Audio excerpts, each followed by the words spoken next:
Welcome to The Other Side of the Page, a bookish podcast where we yap about the books we love and the songs that give us main character energy.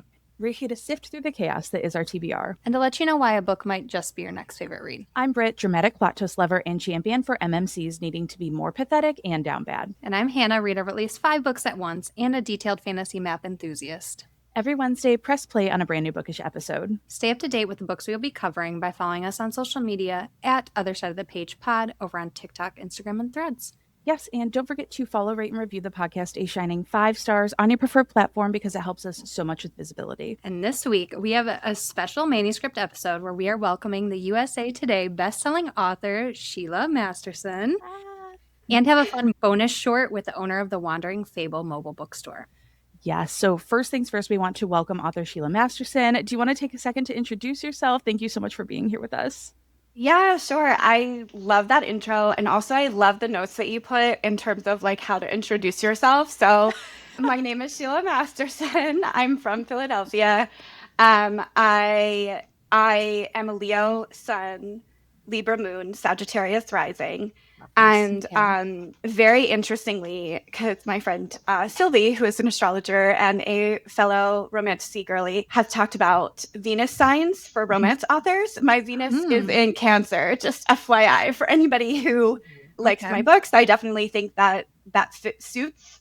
If you know anything about astrology, I do love some angst. So I think it kind of goes in there. And I did ask my friends about which Taylor Swift era they would say that I'm in right now, because I don't feel like I have any objectivity in it. And it was unanimous that everybody said rep. So I was like, okay, look, I feel it. Perfect. Yes. I just had a feeling. Oh my gosh. Yeah. Amazing. Perfect. So see, you're dressed for the interview perfectly. I think like at different times I've kind of like leaned into one more than the other, but I definitely also think that The Poisoned Daughter is more of a rep book as well. Yeah. Hence our song. Our song, yeah. Our song might have been from rep. Yeah. So I am the author of The Poisoned Daughter, but I am also the author of 6 other romantasy books, including the completed epic romantasy, The Lost God series, which is a 4-book series, very angsty, very, if you could picture an FMC who is the exact opposite of Harlow. She is a lot softer, much sweeter. I mean, she definitely has her edge, and there are times where she will really, that escalated quickly kind of thing. Yeah. She's still badass in her own way, but definitely a lot more of a soft girl. And then A Legacy of Stars, which is a standalone spin-off, next generation story in that same world. So if you're familiar with like L.J. Andrews' Ever King series, it's kind of like that in that it's 20 years after the end of the Lost God books. And then I have Song of the Darkwood, which is a standalone gothic romantasy, the first in a series of interconnected standalones. And that is kind of like a dark Red Riding Hood meets Hades and Persephone. And all of the books in that series will have like an edge of fairy tale and edge of sort of like Greek myth mixed in with them. Yeah. Oh, yeah. That sounds fun. Immediately. Yeah. That sounds so good. Oh, thank you. Yeah, it's been great. It's been very fun. I think in all of those books, I call that book like a coming of rage book. Like Harlow is just angry, like raging from the beginning. Yes. But in Song of the Darkwood, it's a lot of her like kind of coming into that anger. It's like she knows she's angry at the beginning, but she's never really had a place to put it. Yeah. And she gets one. Mm-hmm. So that's good news. I love that. I like that. Coming of rage. I like that. Yeah. Coming of rage. That is amazing. Well, we are so excited to have you. So everyone get ready. We have some spoiler-free stuff, some spoiler stuff. So grab yourself an iced coffee. Or iced chai. And let's turn the page together. Dear reader. So we were introduced to Sheila by our book bestie, Kristen. Of course. And so this episode, we are going to be chatting with Sheila about her as an author and about her book, The Poisoned Daughter. Yes. So we have been getting book recommendations from Kristen for probably a couple of years now. And so it was an obvious choice to read this one and talk with you. But can you tell the listeners a little bit about the synopsis of The Poisoned Daughter, any triggers for the book, kind of in your own words? Yeah. So The Poisoned Daughter is basically about a woman who uses her poison kiss to essentially lure abusive men in her community to their deaths. And everyone she kisses dies immediately. Until one night she is out meeting a mark kisses him, and he doesn't die. And chaos ensues when she finds out exactly who that man is, and she's trying to figure out why exactly he didn't die, but essentially like her first kiss at 30 years old, because she's never really had the opportunity to kiss someone for more than like a few seconds before, they're dead. Yeah. And then in terms of content warnings, I had to like have the list. So it is a darker book, and there are darker themes throughout. So I would definitely say, if you are a dark romance reader, you will probably be like, oh, no big deal. If you are maybe like newer to darker books, I would definitely look those over. But they're basically ableism, violence, murder, obviously, blood, references to sexual assault, not on page, poisoning, death, references to domestic violence, again, not on page, child abuse and neglect, historical, not on page, grief, depression, post-traumatic stress, grief, suicide, ideation, again, historical, not on page, primal play, fear play, voyeurism, and explicit consensual sex. All of the sexy scenes are consensual. That's what we love to see. Yes. All right. So we have, obviously on the podcast, we love to pair music with books. It's kind of our vibe. And our favorite part is revealing our song choices. So we knew you probably had a ton of songs for this book, love to create playlists around books and vibes. So what songs did you bring with you to the podcast today? Yeah, I can never pick just one. I tried really hard to narrow it down, but I feel like there's just like different parts of the story. So I think one of the big ones that I listened to a ton, especially when I was thinking about Adia and Harlow's relationship, was Deep End by Holly Humberstone, which is definitely like, if you know the song, it just like suits so well, and I love it so much. So that is one. Another one that I have more just for Harlow is A Woman is King by Bishop Briggs, which like is just such a badass song for like a badass FMC. Like she's just so it's such a good one, and I listened to that one like a lot during like the more like rageful scenes. And then for Henry and Harlow, this is sort of like a dark horse pick, but every couple that I write, there's like always some song on the playlist that I get like locked into, and it's not necessarily the lyrics of this song, like they don't totally go, but it's something about the melody and like certain parts of it that just like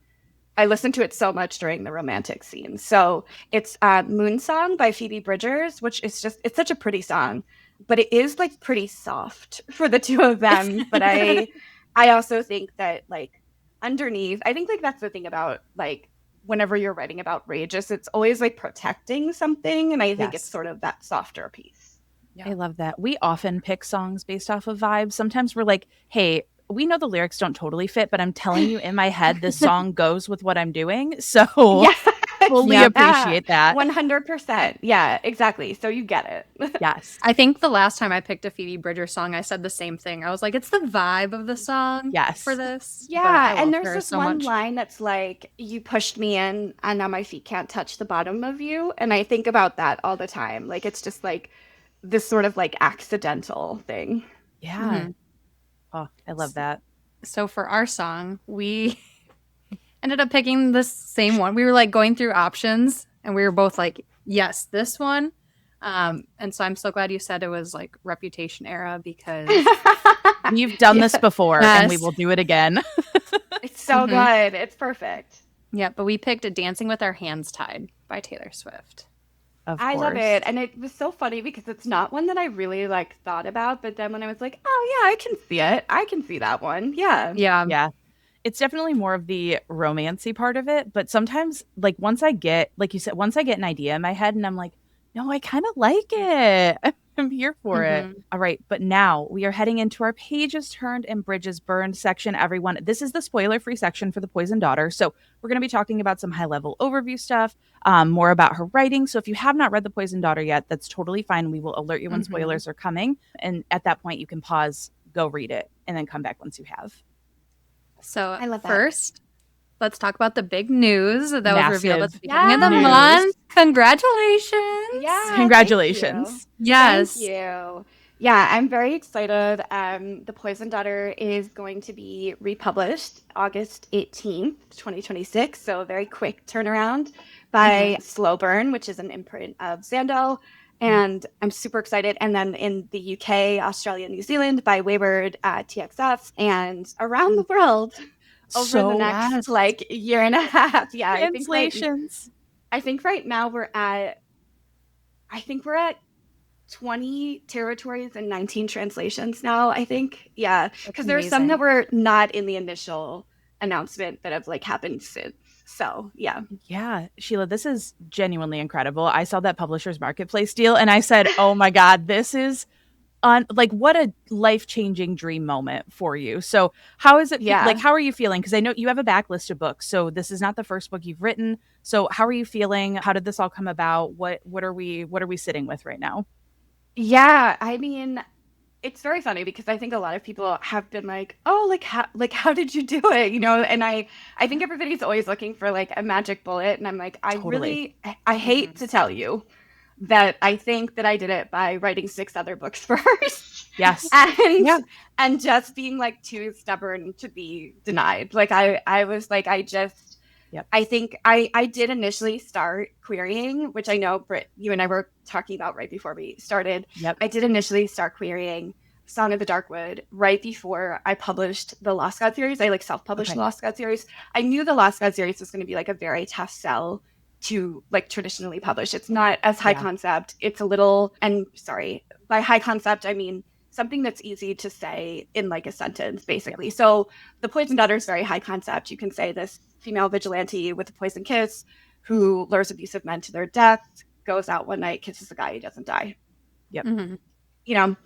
Or even Song of the Darkwood is also very high concept. A woman with a spirit enchanting voice. It's tasked with ferrying souls of the departed across the Darkwood to the god of death, Wolf, and tasked with finding out why he's sent this blight to the town food supply. Like very like easy one sentence pitches are what we mean when we say high concept. So I knew that the Lost God series was not super high concept and the books are longer because it is epic. Like, I mean, it's a big world. There's a lot happening. And so I kind of knew that was not going to be like the right thing to try to start with. And it needed to be a series too. Like I was like, there's just no way. It's too much. So I kind of started that way, and then very quickly, which by the way, I do not recommend. I do not recommend querying while you're trying to like feel confident about self-publishing. That is not the best move. I can imagine.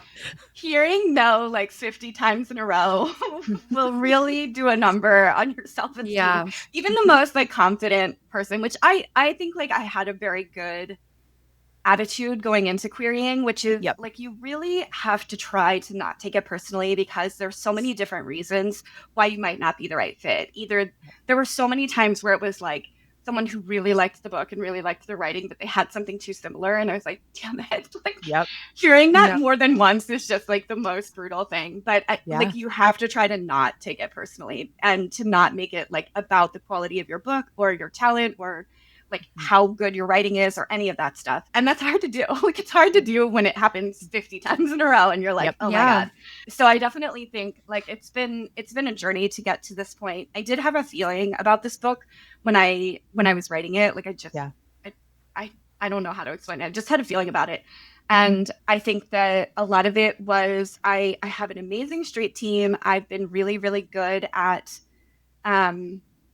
like kind of building a community along the way. And it's, and I'm not just saying like, oh, like I've cultivated relationships with like huge influencers or anything, and nothing against big influencers. I just think that often what I hear from people are like, oh, I only have like this many followers. Like, is it okay to apply for an ARC? Like, yes, absolutely. And I think that anybody who is genuinely showing up on social media or in their reader groups or wherever and like sharing stuff about what they're loving reading is like that's a great person to have in your corner. You know what I mean? No matter what. And so I think I have been so fortunate to have so many people invested in even the books before this. So by the time this book came out, I think it was a little easier to push it wider. And frankly, a lot of it is like book clubs. I think I got really, really fortunate. And it's a little bit of, I think, right place, right time. You know, luck plays a huge part. And I know that people don't like to acknowledge that because they feel like in some way it might like take away from like hard work or talent or any of that stuff. And I don't think it does. I don't think like these things are mutually exclusive at all, but I can recognize the fact that I've been extremely fortunate and that this just happened to hit at the exact right time, that this is the kind of book that people were looking for. And I think a lot of people, I definitely think it helps that it was older characters, that it's a standalone. Those are definitely things that I heard kind of repeatedly from readers. Yeah, especially I think the standalone too, because it's in an age too, like I love a good series myself, but sometimes you want something easily digestible that you can get through like in one sitting. And we had seen this book before Kristen even started talking to us about it. Like I had seen it. Everyone is talking about it.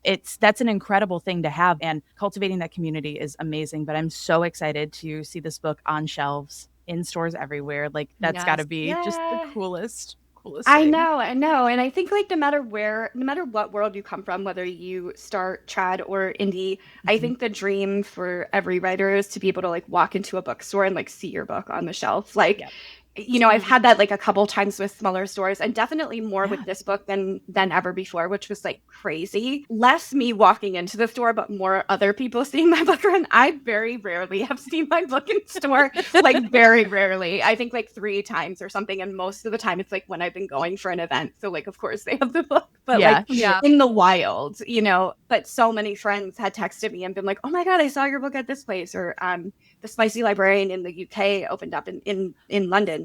And one of my author friends sent me one of their like videos from the first week, and she was like, hey, peep that shelf like 10 seconds in, and it was The Poison Daughter. And I was like, oh my God. So I messaged them and I was like, thank you so much for stocking the book. And they were like, we literally have been opened a week and we've restocked it 3 times. And I was like, oh my gosh, it's amazing. Incredible. I know. My mind was blown, like absolutely blown. So it's definitely, I mean, like I said, I had a feeling about it, but it's definitely gone way beyond my like wildest expectations for sure. Yeah. It's amazing. Obviously, to get it to be book shaped, we have to write the book. So we were a little interested. Everyone has their own writing process. Like, do you have any fun rituals, coffee shops you frequent, snacks that are like a must have while you're writing? Yeah, so I have ADHD, so I'm not the best writer in like a coffee shop and stuff. I know for some people it's great, like the din is really good. For me, I will be like so distracted. So I can like brainstorm or I can do other things in a coffee shop, and I do love to like occasionally leave my house. It can be like a little bit of a hermit. So I think it's like good for me sometimes to like leave my enclosure, but at the same time, I tend to do best when I'm like working in my office or somewhere in my house. And I usually light a candle. So I usually have a candle that goes with like the scent of the book or maybe like the character or something like that. So I usually do that when I'm starting out, and I think it's like a little bit like Pavlovian. Like I'm trying to train my brain to like lock in. With mixed results. Okay. Like it's not all great. That's why I always make a playlist like while I'm like for drafting, and then also like I have the candles. So then I have both. And usually that's kind of how I go. I am not a plotter, which people are always like, what? How? But I think that the answer is probably also ADHD. Like a little bit. So, and I don't know if you guys know Becca Syme, but she is a writing coach, and she talks about like personality and writing. And she said that everybody says plotter versus pantser, but it's really not. You're both plotters. It's just about where you plot from. So plotters, as we like traditionally think about them, have the whole story from the beginning and they can see the whole thing. For me, I have always found that it's sort of like a tangle, kind of like when somebody's like, you know the answer to the math problem, and they're like, well, show your work. And I'm like, but I already know the answer. Like, I can't show my work, you know? So I have to kind of be in it, and I get a little bit at a time. And I think that the muscle that I've really trained over these years of writing is trusting that I will figure it out, and that my brain is like leaving the things that I like, the breadcrumbs that I need along the way. So this one really pushed me to the limits of that, though. There were definitely moments where I was like, this book is too smart for me. Like, I am not going to be able to finish it. Like, how am I writing something that is smarter than my brain is? And often when that happens, I have a conversation. I have 2 critique partners, and I will have a conversation with my one critique partner, Tanya Grant. She is a thriller writer, and shameless plug for my friend. She has a book called Made You Look. It's very good with Berkeley. Amazing. So get it at your local store. And also she is so good at doing this thing where she'll just like ask me questions about it. And when she asks me questions, she's like, it's so wild to watch because you always know the answer. You don't know that you know the answer. She's like, but you just you just always have it. And then usually from there, I can kind of figure out whatever I was stuck on. So not a spoiler, but like very generically, I was very clear about Harlow's motivation from the very beginning. Yeah. But I was struggling a little bit with like the urgency in Henry's. And so a lot of what she helped me with during that process was that part. And as you guys know, this book has quite a few twists. And I usually try to keep one of my critique partners completely blind, and the other one, I will let her know some of the things. Yep. I didn't let her know all of them in this one. I did lie a little. But with Tanya, she's asking me these questions, and I'm trying to answer them while like coming up with the solution that I'm looking for, and also not spoiling anything for her. So to give her enough context for what's going on, but not reveal any of the twists. It was really an adventure, but it was great. And I think for me, it's always been kind of a little bit at a time like that. It took me about, I first got the idea for this in early 2022. So I think like when I looked back at my notes, the earliest notes that I had for this were from February of 2022, which is crazy to think about so long ago. And then I kind of was working on it. I did a bunch in 2023 and a bunch more in 2024. And then in 2025, I was like, I'm not dragging this book into another year. I'm finishing it. So in January of 2025, I like finished the last part of it. I was not anticipating it being quite this long when I originally set out to write it. It just turned into like quite a twisted and complicated story. So yeah, it's always like a mystery to me how long the book is going to be. Usually I have like a ballpark idea, and I thought it was going to be like 150,000 words, and it was not. When I got to the midpoint, I was at like 111, and I was like, oh boy. Oh boy. And I have a Post-it here from all of my author friends who told me that it's fine, that it's this long, because I was like really having a complex about it. And it's funny because it has worked out fine, but like in the moment, I think especially if you've gone through the querying process, you have so much stuff in your brain that's like, well, it's bad if it's this long. It's bad if it's this long. Like, it's not a good thing if it's this long. Yep. But really, like a lot of the word count things are sort of arbitrary because they're really about what makes a book profitable. Yep. Like a physical book profitable, not necessarily what it takes to tell a good story. And I would argue, especially for a genre like romantasy, where you're talking about fantasy that requires like a certain amount of world building and romance that requires a certain level of pacing. Yep. It does make sense that I think those books do need to be a little bit longer for it to like fully feel earned. 100%, especially when it's a standalone. Like you have to tie up all of your loose ends in that one. You don't have the flexibility of pulling a plot line to book two. You don't have that wiggle room. Yeah, for sure. Yeah. What has been your proudest moment so far? Oh my gosh. This is really tough. I think for me, I was really nervous about publishing this book, despite the fact that I had a feeling about it. It's definitely the most like personal book I've written. So I really think that like probably my proudest moment was just like publishing it at all, because I was very scared. I also was like, oh my God, please don't let my family read this.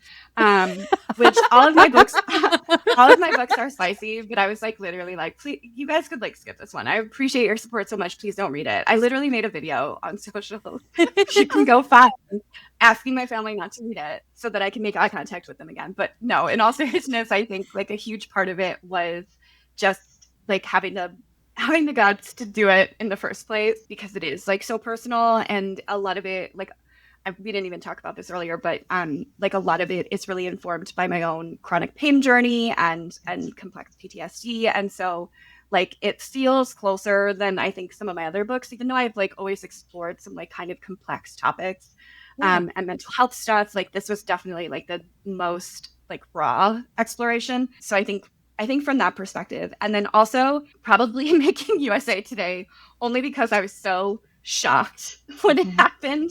In Yeah. fact, I was not looking, did not realize for most of the day until my editor, which nobody even knew about the deal yet at that point, but my editor sent me an email congratulating me because she had seen it on the list, and I was like, what? And that's what, and I was like, it took me like a full minute to understand what she was saying. And then I was like, Yeah. no. And then I looked it up and I was like, oh my God. And so that's probably the other one that I was like, wow. So that was pretty crazy. Yeah. It's amazing. And then, and the inverse of that too, like obviously writing comes with a lot of challenges. It's a creative endeavor. And when anytime you mix creativity with commerce, like there's definitely going to be parts that are not so fun. So what's kind of been your most challenging moment so far as an author? Oh man, I think it's a few things.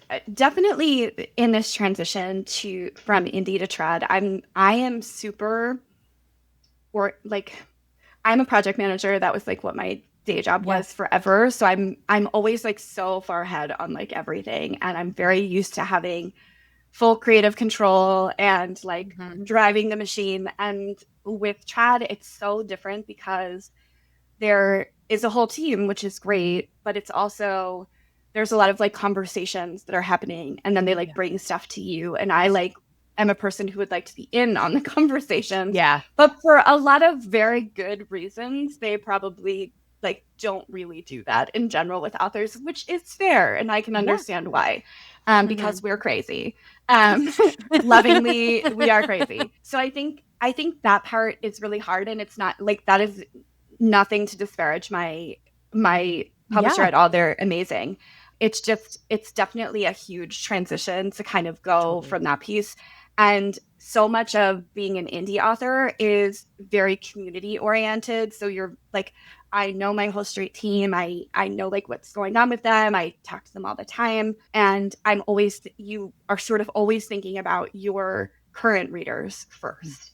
And trad strategy is almost like the opposite. It's like you're trying to think of how to reach as many readers as possible instead of like gearing things toward like your like beloved, like close audience. Totally. And so it's been hard to sort of like bridge the gap between the two. And I'm always so worried about like letting people down, especially like the readers who have like kind of like built my career up until this point, because there was a lot of people investing before anyone else like took notice, anybody in like the industry took notice. So I think like I've been so fortunate. And I think that piece it's still like something I'm kind of figuring out as I go. It's like how to be both of these things. I think it's one of the challenges about being hybrid in general is like, how are you going to make sure that everybody like who is used to things being a certain way is still going to be happy with how they are when you don't have as much control over the process. Yeah, that makes sense. All right. Are we ready to talk about the book of the hour, the book of the month, the book of the year? Yes. So let's talk about your book, The Poisoned Daughter. This is our spoiler-free section. Okay.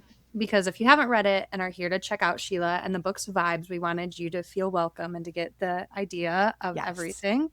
So what was the inspiration behind The Poisoned Daughter?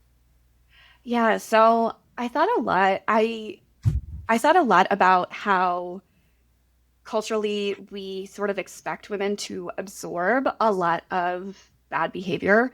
So a lot of like sexism in the workplace or in life, a lot of, catcalling, like, oh, boys being boys kind of things. And I think like only in recent years have we really started to see how the stress of like taking all of that on has impacted women's health in all of these big ways. And I knew that I was writing a character who had chronic pain.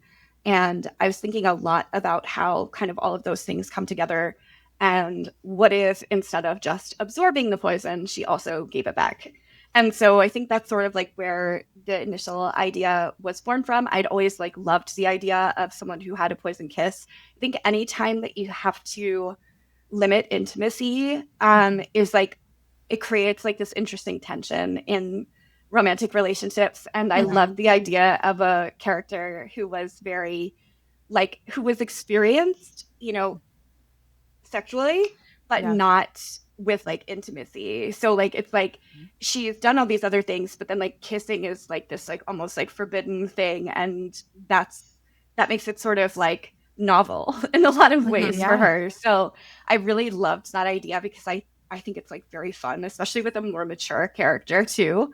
It's just kind of like an interesting dynamic to be like having like, here's a first kiss basically. And so I like love that idea. And then I also just loved Promising Young Woman. Like, and when I saw it for the first time, I just was like, oh my God, this idea of just sort of like appearing to be a victim in order to like lure someone in also kind of goes with that idea of like, these are the things that women sort of absorb. And instead she's like, well, how can I use this? You know, and like, how can I play into what they're thinking? So that's sort of like where the idea came from. And then I also knew that I wanted to do something that was very environmental focused when it comes to like the magic, because I have not done something like that yet. And so I was like, I definitely wanted to have some sort of focal point, and that's where the well came in, and this idea of sort of like having these blessings and these divine entities that will essentially like bless people with different types of magic, but not everyone, because that is also part of what I wanted to talk about is like who gets to like wield magic and who doesn't. So Promising Young Woman. Have you seen that movie? I don't think I have. It's so good. It's the acting is phenomenal. Like, I mean, Carey Mulligan is so good. It's crazy, like unbelievable. It's really good. That's your homework, Britt. Go watch it. I will go watch it. It's really good. I will go watch it. I need a good movie to watch. I'm more of a TV show watcher, so anytime someone recommends like a good movie, I'm locked in. Yeah. Oh, amazing. Yeah, such a good one. Now, you were just talking about the magic system. What power do you think that you would have if you were part of the magic system? It's such a good question, and I've thought about it a lot, actually. I would love to think that I would be like a healer or something, but I'm also like a tarot reader and kind of witchy. So part of me, it sort of feels like I might also have like a blessing of fortune sort of thing of sort of the wild card of the bunch, which I love. Yeah. Yes. Sheila, I feel like we are like meant to be like, I so I definitely think like some sort of blessing from her vein, I think. Yeah. I love that. See that. And so we talked about the book, but what are some tropes that people can expect in the book? Yes. Yeah, so definitely enemies to lovers, for sure. That is a very, very safe bet. We have obviously a vigilante FMC. We have sisters, so like close like sibling relationship. And actually, I think like her relationship with more than just Adia too, because her relationship with her brother Kellen is also, I think, like kind of interesting. And there is not that it's a trope, but it is in the book, which is there's a public intimacy ritual. You're probably starting to get why I asked my family not to read it. Arranged marriage. There's vampires, but they're like the horrifying, grotesque kind. Because I'm eternally like, how can I take a trope and do it wrong? How can I make this so wrong and so bad? Right? Yeah, exactly. And there's like touch her and die, but also what I have been calling touch me and die, like which is like, you know, because she's poisonous. Yeah. And also chronic migraine representation. So, so she has complex PTSD and essentially like the fantasy version of migraines. I don't call them that. So people are like, are they like migraines? And I'm like, yeah, I just know that people get like upset if you like use real world words in fantasy. So God forbid a girl has a migraine in a fantasy world. Literally. Yeah, exactly. So yeah, a little bit of everything. I think like a lot of sort of the classic romantasy tropes, it is definitely a slow burn because even though there is sort of that initial attraction and obviously there was a kiss very early on, there is not like the romance itself like takes a minute. She is very closed off. Yeah. All right. Yeah. All right. So we are going to pause here before we get into our spoiler section about the Poison Daughter and talk to Hannah from the Wandering Fable mobile bookstore. Yes, we will do one more spoiler reminder after, but Hannah got to chat with the other Hannah about this new bookstore opening in Michigan next month. We have a special guest with us, Hannah, owner and founder of the Wandering Fable, which is a new mobile bookstore built for the stories that wander here in Southeast Michigan. Welcome, Hannah. Do you want to take a second to introduce yourself? Absolutely. So I'm Hannah. I'm a mom, environmental scientist by day, and part-time bookstore owner now, which is crazy. But Yeah. that's me. I love it. So we're going to do a short segment here just to get to know Hannah and her bookstore and where we can find and shop with her starting out. So what is the inspiration behind the name of your store, The Wandering Fable? The Wandering Fable really just came to me. I had no sort of inspirations, but I've taken some inspiration from other mobile bookstores, and there's a lot that like they're wandering, and I just thought that was really beautiful, and it just came to me, honestly. Yeah, I think it was great because I saw it pop up and I was like, oh, like you instantly know what it is, which I think is important for any business, right? To know what it is and what you're getting into. But why a mobile bookstore? Oh, goodness. Well, I've always had a dream of doing, the cafe, the bookstore, the plant shop, and doing something really fun for myself. And my husband is a huge car guy, massive. And so I've been just like really interjected into that world of cars. And I've always wanted, it's called a K truck. And I've always really wanted a K truck. And I took inspiration from other mobile bookstores. A lot of people do them out of trailers or these K trucks. And I said to my husband, well, I've been wanting a K truck. What if I can turn this into a business? And he was like, you know what? That makes sense. A little more than if we just got the K truck for fun. Right. So it's been a mix of like loving cars and all of that. And the history behind K trucks is really interesting in Japan, and just loving books. And so I thought I can take this anywhere with me. If we end up moving down the line, I can go where it goes. And I just thought it was a really good adventure. Yeah, it's a nice, flexible like business thing for you, especially with working full time and being a mom, and but having having a fun thing to do as well. What's been the most exciting thing so far for you? Oh my goodness, probably the community of people who have come out and like shown so much support for it. I know when people post on social media, it's sort of like, oh, I didn't expect to get big, and like I didn't expect anyone to see this video. And that happened on TikTok, and it reached, I think I got like 26,000 views, and I was like, oh my gosh, I had no clue. And everyone was so kind and showed so much support. And I get messages all the time being like, this is so cool. I can't wait to come and meet you. And I've met people in person who are like, I saw your TikTok, so I came to come and see the truck and meet you. And just like, it's been so surreal, honestly. But I've just really enjoyed that and meeting people. And the book community is a great community, so I can't ask for more. Right. It is such a great community. And I feel like no one, I mean, if you're in the right space, right, no one's really competitive between each other. It's all helpful and wanting everybody to do well. And so it's a nice, healthy environment if you're in the right space. Yeah. So definitely. Talking about love of books, what book are you currently reading right now?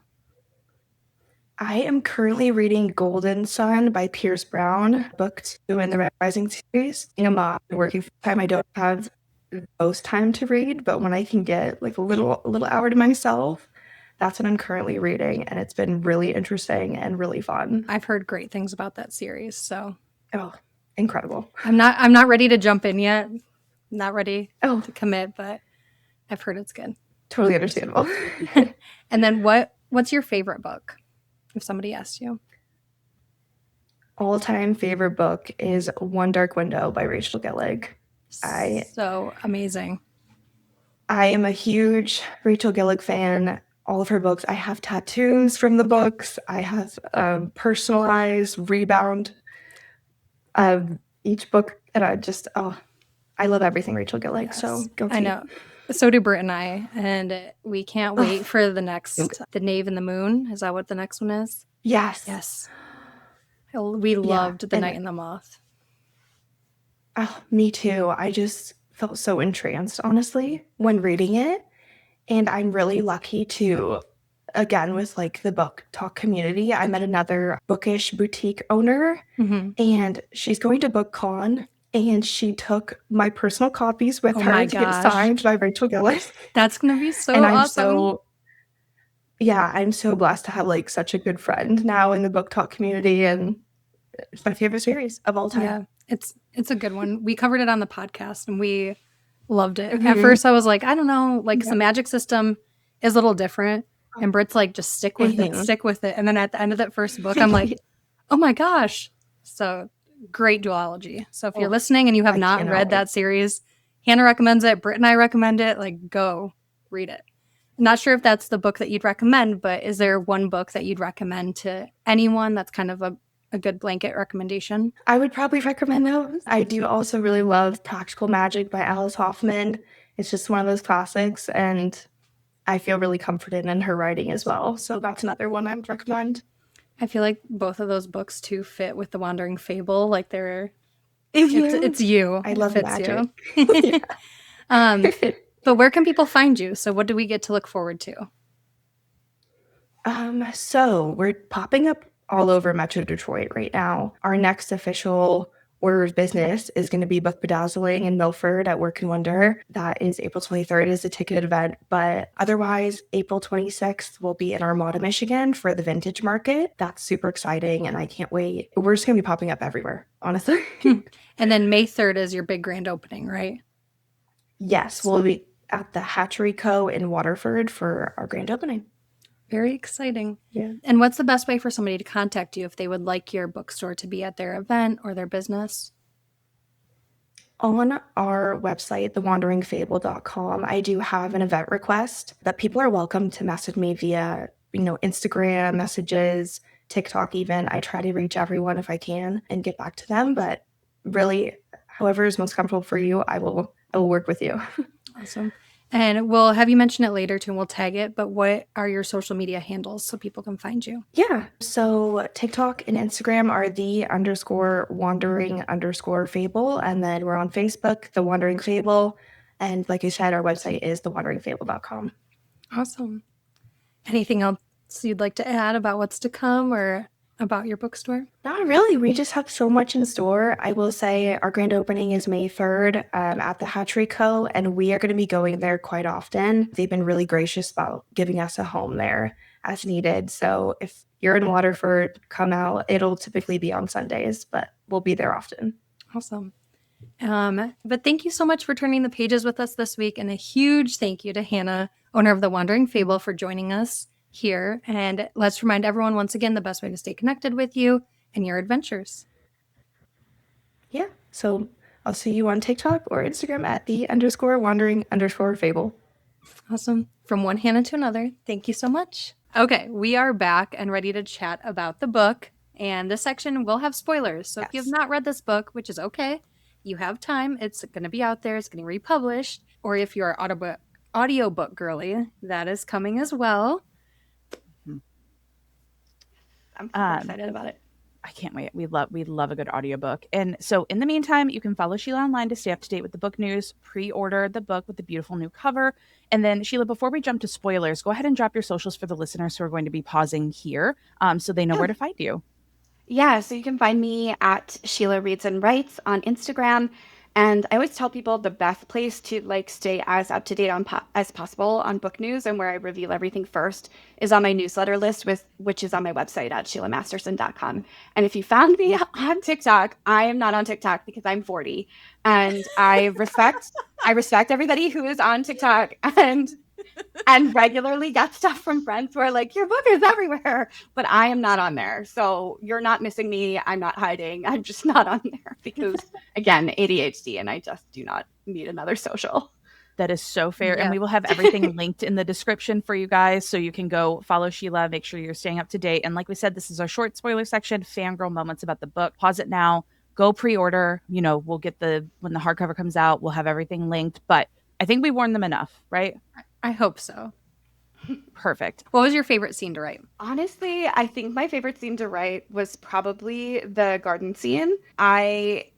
Mostly because it's like when you're waiting to write a scene for 200,000 words and then you finally get to write it and you're like, well, there's a lot of things I like about it. I mean, we have seen the entire book that Harlow is really hard to get to know. She is Yeah. very, very guarded. And in that scene, we also see that Henry thinks that he's he finally feels like so justified, and he is like been looking for a reason to like not be attached to her. And like as soon as he gets one, he like completely latches onto it and is so sure that he like has her pegged, and he's like finally got the upper hand back, and then loses it immediately. Like just immediately realizes how wrong he was and how badly he fucked up, and is just like, oh no. And it's really the first time that we see her really lose it. I mean, there's definitely like a moment early on when she realizes that the well didn't work, where she's a little more, but that's different because at the time she's in pain and here she's not. And so, you know, I think like pain can be very unmasking and very uncomfortable. And part of the reason that I think it was like important for her to go through that with him is also because she is so hard to get to know, and she needed something to sort of like soften her up a little bit, and to see that somebody could treat her the same afterwards, which is one of the things that he does. And I think everybody who's chronically ill like wants that. It's not necessarily that, I think there's this idea that you want to be like not that you don't want to be taken care of, but like you're not telling people for them to like treat you in a different way. And I think what makes a lot of people who have chronic illness or disability uncomfortable is that like when they tell people, people get uncomfortable, and then they like treat them differently, and nobody really wants that. They just want sort of like the recognition that this thing exists, and to not have to like pretend it doesn't, basically. And so I think like one thing that he does is he does not treat her any differently, and like even when she is in pain, he's still taunting her and like giving her a hard time about stuff, because like he is just like everything is the same to him. He's not going to treat her any differently at all. And that is sort of like really unusual for her, like in this world where she's been raised to be a very specific way and to never let this show. And he did, like, she even like bites his head off, like in the one scene where he's like checking on her, and he's like, she's like so annoyed that he like keeps checking on her, and he's like, you know, I think that men who like their wives weak should be like treated with the utmost suspicion. He's like, I don't think you're weak. I'm letting you know that there's always an escape route so you can keep your pride, because he recognizes how important that is for her. And then she like doesn't even know what to say. She's like, like wants to be annoyed and can't. The chronic illness rep is something too. Like I have a mixed connective tissue autoimmune disorder, and so see like with chronic pain, so seeing that, like what you just said too, really resonates. Like you just want to be seen, you don't want to be coddled, you just want the acknowledgement that things are happening. You don't necessarily need, especially when everyone jumps to the first thing they jump to is a solution to a problem that you can't fix. And they want, and I recognize it, I understand it. It's, you know, it's a few things. People don't know what to say, but there's nothing you can say that's going to like cure it. So like you like remove the pressure to say the perfect thing. And I think just like acknowledge someone else's humanity, and it's perfectly fine to just say that sucks, because it does. Like, I mean, sometimes it's really just like that simple, and it's just like the recognition that this thing is difficult, and that's it. And that's all you have to do. And I think like one of the most rewarding things to me, you know, like all of the numbers and all of that is amazing. And like, we'll always be very grateful for it. But like of the things I'm so proud of is like the number of people who've reached out to me, not just people who have migraines, but like you said, anybody who has a disability or chronic illness who understands that feeling of being like so frustrated with like the inconvenience of having a body, and like so like exhausted of having to like manage it. Like the messages that I've received from people have been like just so amazing. And I think this thing happens that you don't think about as an author, which is like chronic pain and even, you know, mental health stuff is so isolating.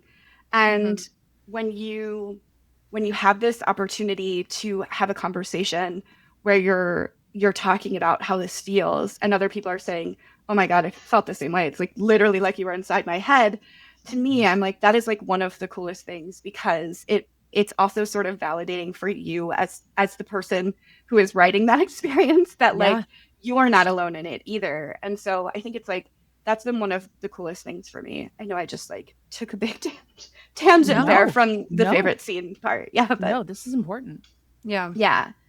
So I think I was really looking forward to that scene because it's the first time that she really is like so raw, even with herself. I think like there's a lot of like denial that she is in the entire time. I mean, obviously, but like Yeah. it's so harsh for her to kind of like be in it all over again because she's essentially like in remembering it's like it's happening again, basically. And that is just brutal. And so I was really looking forward to that scene. Just like I love to see a man humbled. So obviously, like that part was great. But also, it's like he really finally gets her after that because there's so many things that he's noticing that don't make sense with his idea of who she is or like who he believes her to be. And then it's like suddenly you get this one piece of information and it's like you got the cipher to everything that didn't make sense before and now you get all of it. And even him in that moment sort of pointing out to her when he says, "Where were your parents?" And it's like a thing that she has never thought of, but it is the first thing that he thinks of. And I think it's like, oh my God, like just like thinking about that scene was like, it was so hard to write. It was so emotional.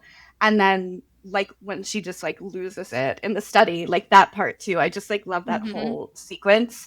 And then him, of course, seeing color because I was like, of course it's this. Yeah. I was wondering how you were gonna do it because I was like, obviously he's gonna fall in love.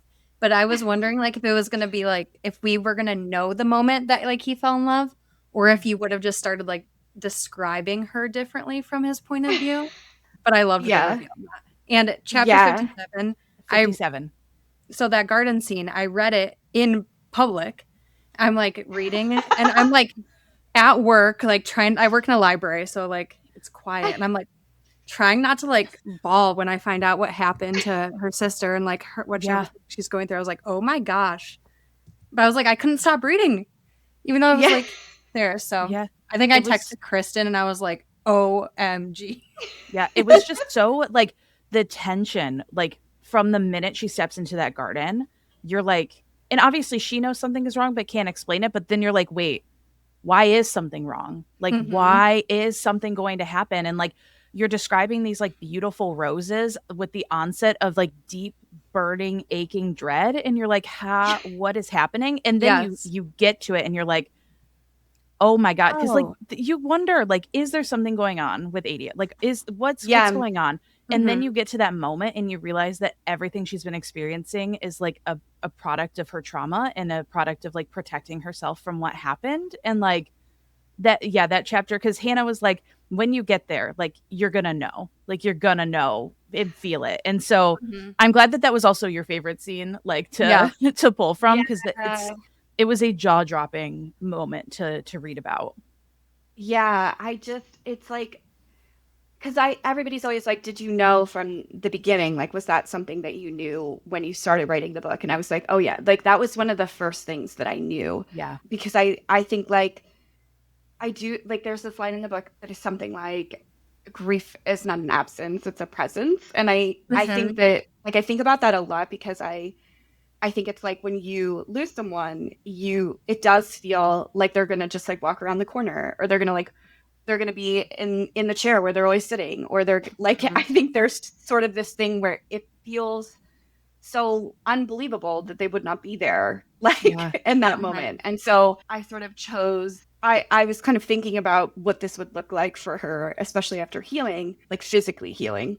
And I was like, yeah, I just don't think that she would accept that so easily.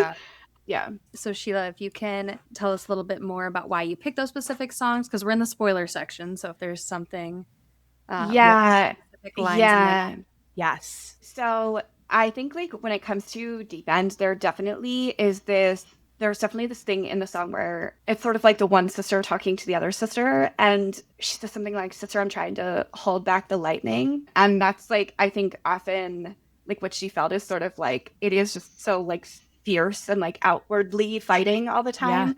And she's just kind of trying to like keep her from causing too much damage to herself. Even in the conversation she's having when Idia shows up and she's like, what if Ray finds out, and she's like worried, and she can kind of see her, for lack of a better word, like fading over time, that like she's having a harder time. And so I think there is like a lot of stuff in that song. Like that song just goes so well with their whole relationship, just because it's really like recognizing that, like, you're like, oh, please don't do that, like please be careful, with your sister, which I think anybody who has sisters will understand that for sure. Siblings at all, really. So I definitely can feel that one. Even with Brent and I are only children, and we still felt that even without sisters. So 100%. Yeah, and I also think it's like I think close female friendships too are like very similar in that, like, I joke all the time, like people will be like, oh, so it's TMI, and I'm always like, please, there is no TMI. I have sisters and friends. Like, I know all, unfortunately, like whether I would like to or not. I know. So that part I definitely get, and I definitely think that like that was one of the songs that I listened to a lot and was just like really like gutted by when I was listening to it. I'm like, oh man, this is brutal. This is brutal. Like, it's just rough. And then Woman is King by Bishop Briggs she says, push me into the water, try to clean me, but I'm my own father, which I feel like is just honestly kind of spot on for Harlow. Yeah. And then she says, the chorus is, a woman is wild, a woman can sting. If you ever doubt that, she's a dangerous thing. A woman is soft with armor for skin. She's holding her power. A woman is king. And I just feel like the way that the song builds is just really like spot on as well. So that's definitely one. And then, like I said, with Moonsong, I definitely feel like a lot of it is kind of that beginning part where she says, you pushed me in and now my feet can't touch the bottom of you. And then she keeps saying, you shouldn't have. And then it's just, I think there's like something about the melody that is just so like sweet, but there's also something like sad in it too. And I think that when I think about their relationship, there really are a lot of parallels between their lives. And I think part of the reason they understand each other so well is not just because they share like similar grief, but also because they share a similar like obligation or like responsibility to their families. And I think readers are generally a lot more generous with Henry's parents, but like, hello, they are also fucked up. Like, correct. I mean, they basically are torturing him to deal with their own anxiety. And let's like just kill him a million times over just to make sure. Like, just let's put our hands up. Let's just, like, you know what? What if we kill you in every possible human way just to make sure that you don't die again? Love. Yeah, and you have to respect their creativity, I think. Totally. 100%. Yeah. But I also think that even though it's motivated by love, it's still like pretty fucked up. And I think, I think Henry's old enough to like know that too, but he, in a lot of ways, is sort of playing into his own toxic family dynamic, which is like, he is the last one. And so he like bears the full burden of all these things. He has a lot of survivor's remorse because his sister died saving him and like all of this stuff. And they share that thing. And he does not realize until that moment in the garden that they share that exact thing. And then like, he knows that like so well. And then every single thing, I think it just makes a lot of sense. So I feel like with that song, I just, it's the one that just feels like them to me. Like, I always have one for my couple. So absolutely. And I'm gonna have to go back and listen to that song again. Like, we'll have it on our playlist and everything too. But the Bishop Briggs song, like, that does feel like, especially the climax with her parents, like it feels like a reclaiming moment for her to take back that power that had been continually stripped from her by her parents. Because like, I am not super familiar with the song, but as soon as you said that lyric, I'm like, oh wait, that feels like a moment of her taking back her power that has been beaten out of her quite literally for her entire life. And she has this thing that she says early on when she's talking about like hunting or whatever, and she says like, I've learned many things from my father, none so important as how to size up an opponent. And so like, I think there's like this foreshadowing sort of in the entire thing. And even when you watch in scenes with him, she, in the way of someone who has lived in that kind of environment, is extremely good at reading him and like you feel her nervous, like you feel her tension because she knows that this is like volatile, and also she is like very much like locked in on what's going on with him, and like what he's going to ignore. Like even in that final scene, like in where they're having dinner, where she knows that he's not going to notice that the servants are gone because he's like busy with his thing, and like she's essentially like done a thing that she clearly she planned this very quickly, but it's born out of like years of study. 100%. Yeah. And I think like, I think that is like a big part of it. So real quick, the dinner scene though, the ending, and when Kellen's like, did you put poison in my soup? Like, and then, I mean, this is a spoiler, but like, I did not expect him to be like the organizer of everything. Yes. Like, oh my gosh. There were so many twists. I was so happy though, because I was like, don't let another man let her down. Like, do not let her brother let her down again. Yeah. So. I know. And I think like, even like she says this thing where she's like, if I don't make him choose, I don't have to be disappointed when he doesn't choose me. Yeah. But you do, I think in like the conversations that they have later where he's like, did you think that I could just go against them, like considering what my magic is? Like he is also like a studied strategist. And so I think like in everything that he's saying, like it does make so much sense when you hear his part, but in her part, like he is their big brother and he was supposed to do something. Absolutely. And he was like, we know after the fact that he was doing something this entire time, but that like he could not exactly, the same way that her and Adia couldn't fight directly against their parents, he also could not fight directly against their parents the same way no one can, because if he was going to do it, he was going to get one chance, and it had to work with what he was doing. Obviously, that he had to improvise. The plan changed. But the question that I get from readers all the time is, was the soup poisoned? And I was like, I'm never answering that question. What do you think? Was the soup poisoned? Yes, I love that. Which brings us to our song, which I feel like everybody had their hands tied, right? So Dancing with Our Hands Tied by Taylor Swift. Do you want to read the first lyric, Britt? Oh, yeah. I mean, it starts with, I loved you in secret, first sight. Yeah, we loved without reason. Which, like, literally that first moment that they meet each other and they don't know who they are. And that like, first kiss was like just new. Explosive, right? And so, you know, there's this moment of her being like, well, this isn't like, this kind of sucks. And then her realizing, wait, he's not dead. What's happening? The panic, like the absolute panic. She's like what? He's supposed to die. And then that she's like, oh, something's wrong with my magic. Because like my magic isn't working. Yeah. Not that, oh, he's already died by poison and a whole slew of other ways. Right? Yeah. And then one of our next lyrics too is like, I had a bad feeling, and darling, you had turned my bed into a sacred oasis. And so I just think, you know, they had this moment, like both of them, where what is going on? Like this lingering feeling, and then, you know, at the end, right?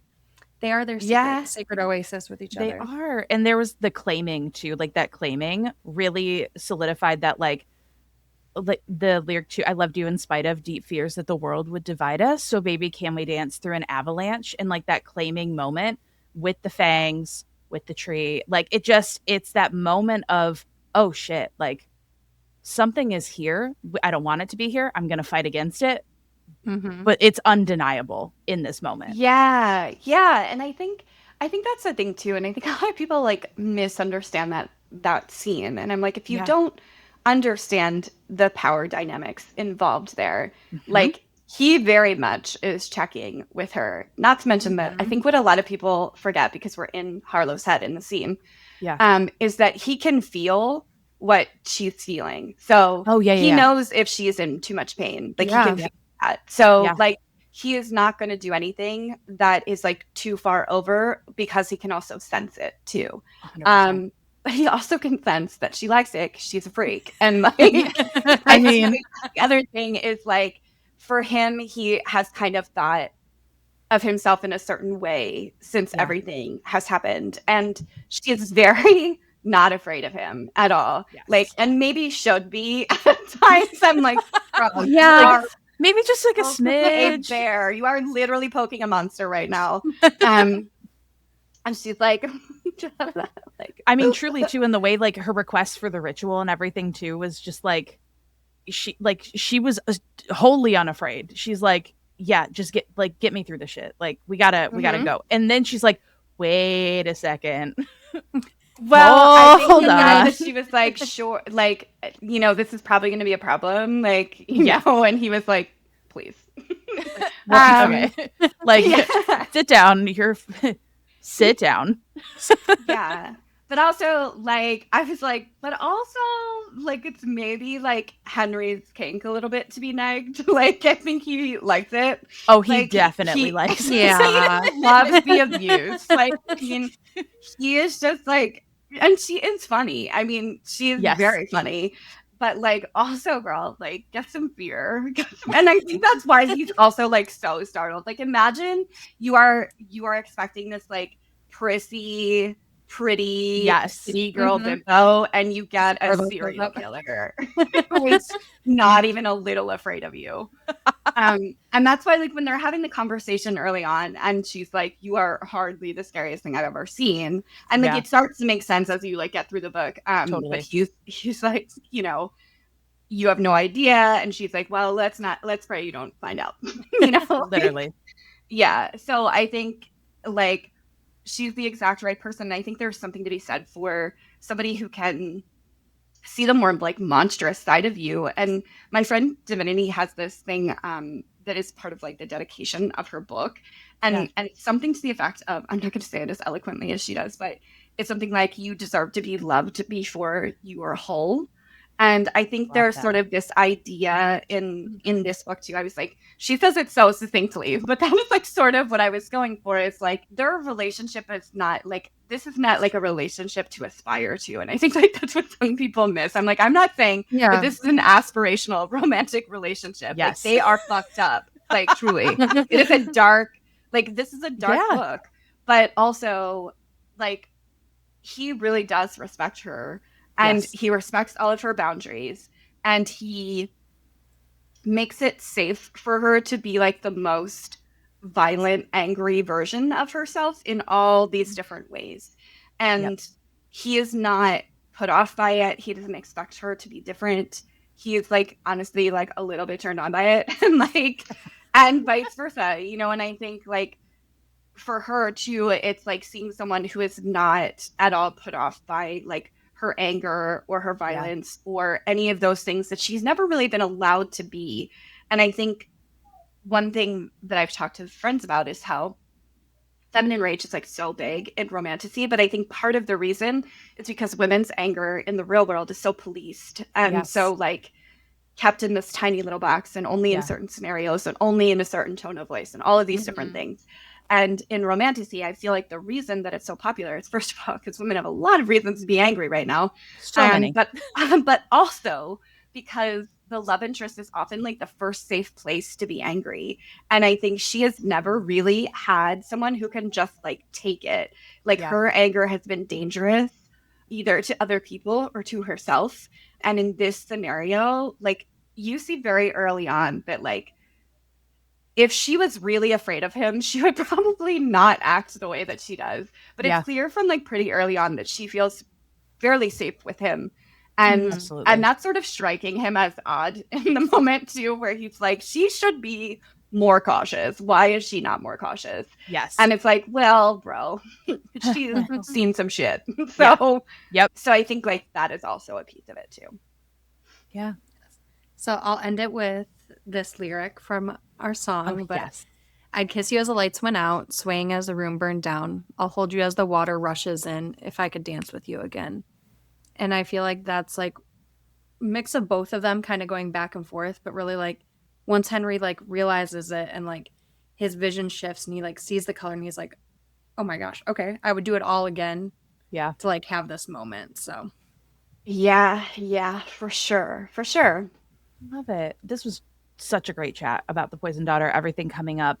Thank you so much again for joining us. But recap all of the exciting things coming soon about The Poisoned Daughter, the dates, and then any new projects you're working on outside of what's been announced. Anything you'd like to add, feel free to pop it in here. Yeah. So The Poisoned Daughter will be out traditionally published. It's going to be in a really, really beautiful illustrated case cover with sprayed edges, only for the first print run. So if you love your edges and you want like that fancy edition, it's only the first print run. So make sure that you pre-order. Yes. Because I think people often wait till the last minute and then are disappointed. Yep. But it's already like going really well. So that's amazing. So please pre-order, and it will also be on audio at the same time. Yay. And out in the UK, Australia, and New Zealand also on August 18th, 2026. So that's going to be really exciting. I don't have all the specs on those versions yet, but I should soon. And it's also going to be very cool. So promise. So I'm very, very excited for that. And if you are an international listener, reader, and you would like it in another language, I will be updating, especially on socials and on my newsletter, as I have release dates for those editions as well, which all of them that I've seen so far are so beautiful, and I'm like very excited. So, So yeah, that's like what I have coming up. I also am going to be putting out a book called Ballad of the Heartless, which is the second book in the Fable Song series. So the first book is that Song of the Darkwood, which is the dark Red Riding Hood meets Hades and Persephone. Ballad is like a dark Snow White meets the myth of Cassandra, which if you're familiar with the myth of Cassandra, Cassandra was an oracle and the daughter of King Priam of Troy, so Helen's sister. She was very beautiful. And the god Apollo really wanted to sleep with her. And when she denied him, he cursed her so that she would have perfect foresight, but no one would ever believe her. So she warned them about the Trojan horse and all that other stuff, and they all thought she was crazy. So I am very excited about it. Also for the Swifties, the song Cassandra. And for the Florence and the Machine listeners, the song Cassandra. There's a reason that she is very popular in pop culture. It's a very interesting story. So I'm very excited about that. It's got some real like witch hunt vibes, and I'm having a great time writing it. So that will be out in October of this year. So I will definitely have stuff coming out later this year about arcs and everything like that if you love to read arcs. Yeah, and my whole backlist is available on Kindle Unlimited and in audio. So for all the audiobook listeners, I'm an audiobook listener. That's why I always talk about the audio. And my whole backlist, I'm so fortunate. Like the most talented, phenomenal narrators. They're so good. So yeah, and follow me on Instagram again at Sheila Reads and Writes, and my email, my newsletter and everything, sign up, and my website is SheilaMasterson.com. So easy peasy. Yeah. Awesome. Well, thank you so much for turning the pages with us this week, Sheila, and a huge thank you to Kristen too for introducing us to your world. We just dropped your socials and your newsletter, so everybody click those links in the show notes and follow along with her adventures. Yes. And also follow along with us on Instagram, TikTok, and Patreon, and join our newsletter to keep up with everything on the other side of the page. Yes, and please drop a review and a 5-star rating of the podcast on your preferred platform and share it with your bookish besties. Yes. Next week, we are going to be diving into the novel Remarkably Bright Creatures by Shelby Van Pelt. Beautiful. Again, thank you so much for listening, and forever and always, keep reading with kindness. Bye, everyone. Thank you. Bye.